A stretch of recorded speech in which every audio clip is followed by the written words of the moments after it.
Sit on your bed one day and ask yourself, what remarkably stupid things am I doing on a regular basis to absolutely screw up my life?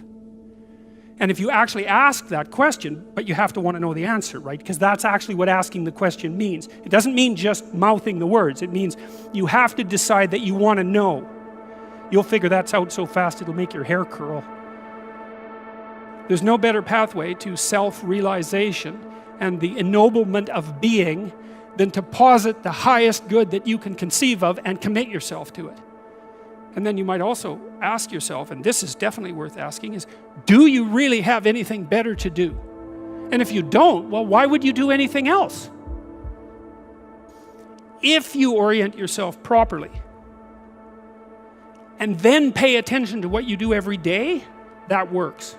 And I actually think that that's in accordance with what we have come to understand about human perception, because what happens is that the world shifts itself around your aim, because you're a creature that has an aim. You have to have an aim in order to do something. You're an aiming creature. You look at a point and you move towards it. It's built right into you.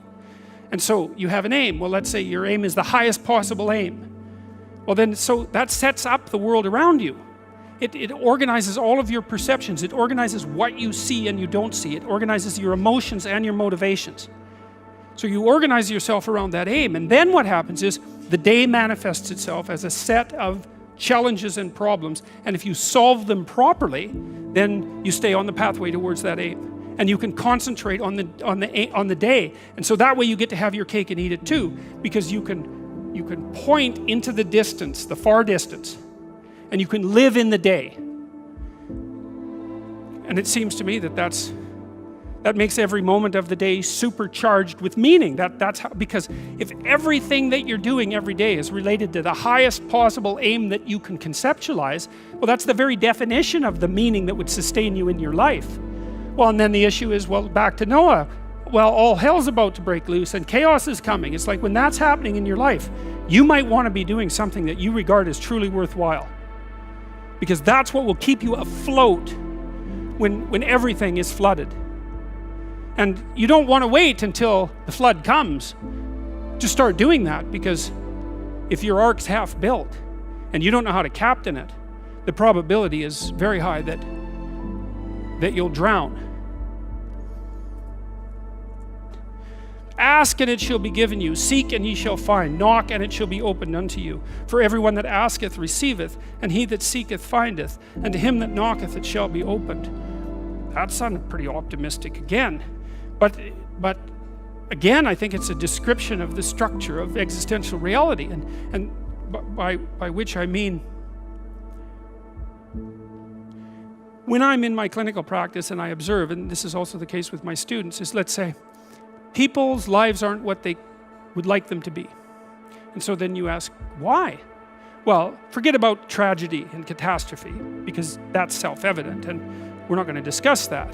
Although the degree to which you bring about your own tragedy is always indeterminate. But I would never say that every terrible thing that is visited on a person is something they deserved.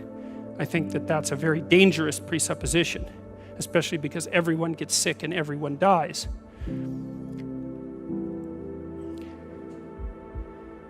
But one of the main reasons that people don't get what they want is because they don't actually figure out what it is. And the probability that you're going to get what would be good for you, let's say, which would even be better than what you want, right? Because, you know, you might be wrong about what you want easily, but maybe you could get what would really be good for you. Well, why don't you? Well, because you don't try. You don't think, okay, here's what I would like if I could have it. And I don't mean in a way that you manipulate the world to force it to deliver you goods for status or something like that. That isn't what I mean. I mean something like, imagine that you were taking care of yourself like you were someone you actually cared for. And then you thought, okay, I'm caring for this person. I would like things to go as well for them as possible. What would their life have to be like in order for that to be the case?